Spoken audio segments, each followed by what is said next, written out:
Hello, Internet, and welcome back to CES. I am Managing Editor Terrence O'Brien, live from the Engadget stage on the floor at the insanely crowded and loud Las Vegas Convention Center. And we have a really special treat for you this morning. We have Commissioner Mignon Clyburn from the FCC.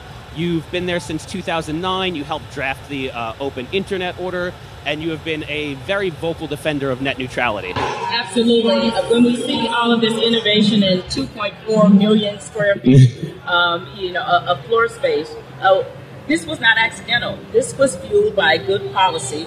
I think crafted and embodied in the 2015 Open Internet Order that provided certainty, that provided a means, the oxygen, so to speak, for all of this innovation and investment. So what is it about net neutrality that makes it so important to driving innovation? How does it fuel this market? So it took every aspect of the ecosystem in mind. It took every player in this space in mind. It provided certainty for those who need to access online. And it said to you that no entity will be able to block or throttle or advantage their business interests over yours. So it provided that level of certainty and openness and inclusion that I think that we have taken for granted. Now, the majority has said, well, we have basically handed the keys to the internet to large internet service providers, and that certainty is gone. They have the ability to do all of the things that we fear the most that, again, fueled all of this innovation and inclusion. You don't have to have a storefront. You don't. It doesn't even matter where you live if you have connectivity. You are able to engage in this space.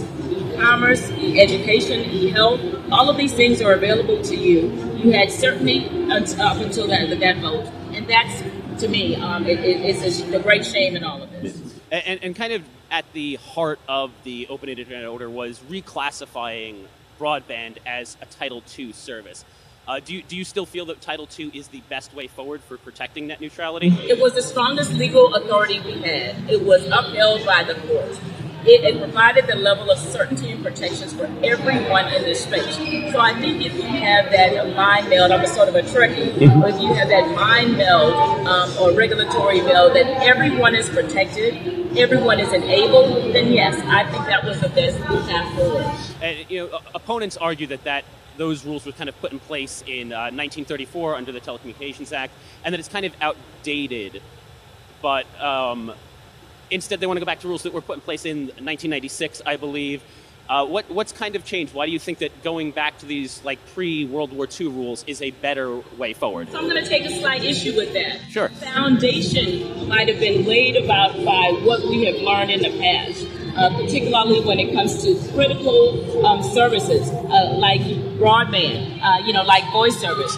But what we did with the 2015 rules is we got rid of 25 provisions. We got rid of over 700 rules and regulations. We got rid of those because they were no longer applicable in an innovative 21st century space. But you don't throw away the foundation of what has enabled the protections and innovations in the first place. What you do is improve upon it. What you do is get rid of the rules that are no longer applicable. You don't just throw away, years of what we've learned.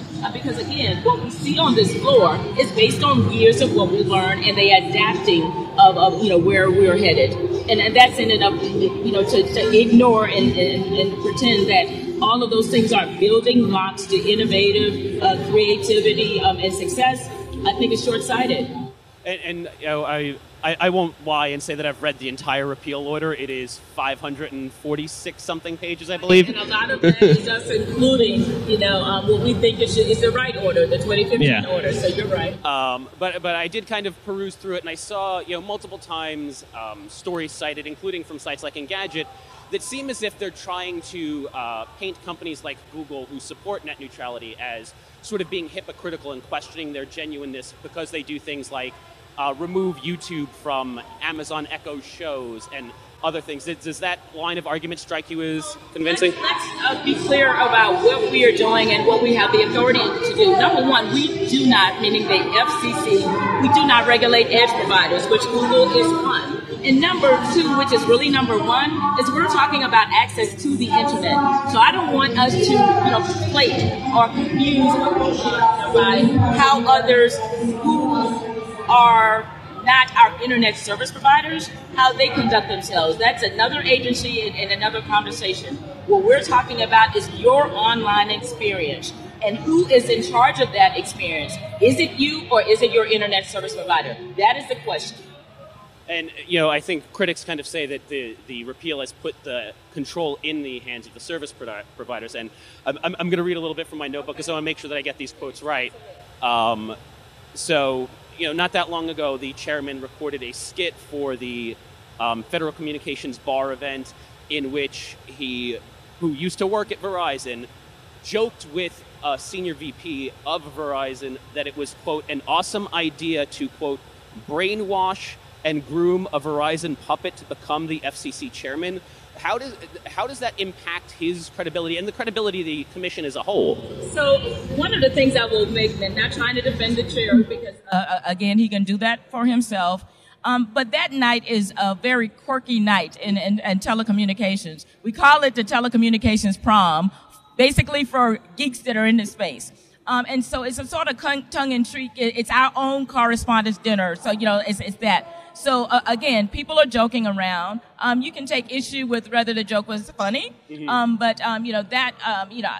So just looking at that in isolation, I might not put too much weight on that, but I do put all the weight on what he's been advocating for the past several years and what we did last month, which I think is problematic. Yeah, well, I think that the issue a lot of people took with it is that in context it seems bad, where when Chairman Pais first announced the intentions to repeal net neutrality, yes.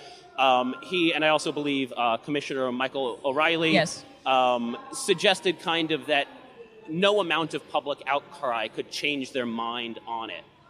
So I'll respond to that in this way. There were millions, tens of millions of legitimate comments. The majority of those were not in favor of changing or shifting the course of repealing net neutrality. There were 47,000 complaints that were not entered into the record that the majority obviously did not take into account, that showed that the ecosystem is not perfect. Those to me are problematic. They are they're issues that run counter, I believe, to us taking everything into account, in particular people's opinions about what direction we head. So, I do take issue with my colleagues ignoring all comments, particularly legitimate comments, because this impacts us. There are 300 plus million people who are impacted by the decision of 3 people. Yeah. And I think part of that evaluation matrix should include what you feel. And, the impact seems to go beyond just this net neutrality repeal order yes. as well. Yes, absolutely. In November, there was also repeal of rules around media conglomeration.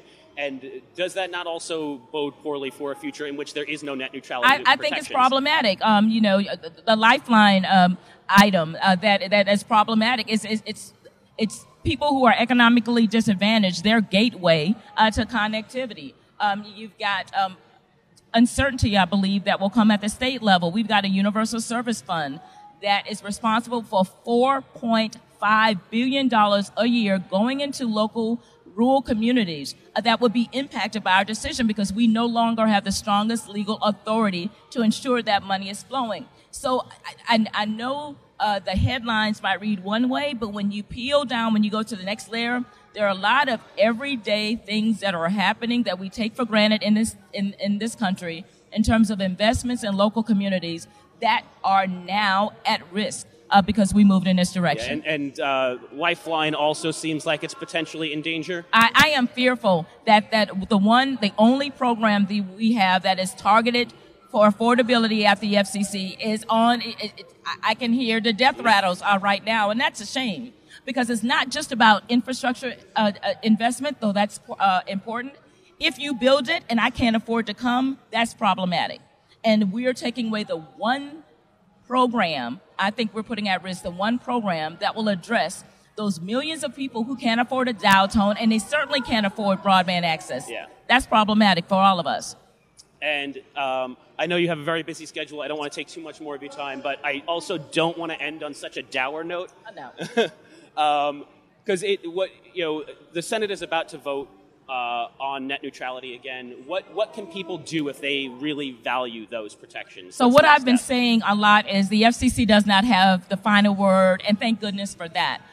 We've got a number of parties who said they will challenge this decision in court. I think if the court rules in favor of this innovation and investment and listening to the will of the people and ensuring that we have certainty going forward, then I think that we have a positive future. There's a congressional resolution that you mentioned that I think is on the cusp of reaching a critical mass in terms of numbers. I think if they weigh in and say, and listening to their constituents, I think that there's a positive future. So I'm like you. I am an eternal optimist that that the people's voices and opinions will reign supreme, and I'm looking forward to that day. Let's hope so. Thank you so much, Commissioner, for joining us, and make sure to stay tuned for more here live from Engadget.